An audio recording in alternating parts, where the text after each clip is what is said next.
Bali yan ka-farmers yung ating sitwasyon ngayong araw. At ganun pa rin. Nagsusupot pa rin ng okra si Lulu. Ilang iras pa Lulu yung pitasin mo? Apat. Eh ba't parang malungkot ka na ngayon? Ha? Parang tinatawa ka ni JP. Lulu, parang nalulungkot ka. Nalalambot ka ng mamitas ng okra. Kaya magalat, sitaw naman bukas.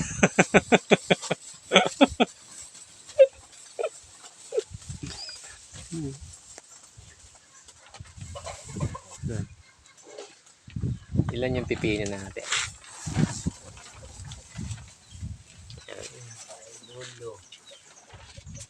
Araw-araw pitas lang. Araw-araw Meron pa pitas po lang. sa loob.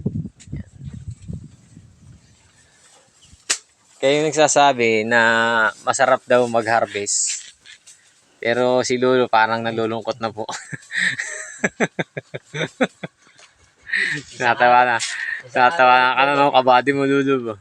Isang araw ulit pipitas ulit tayo okra. Ka mag-alala. Isang araw, pipitas ka uli okra.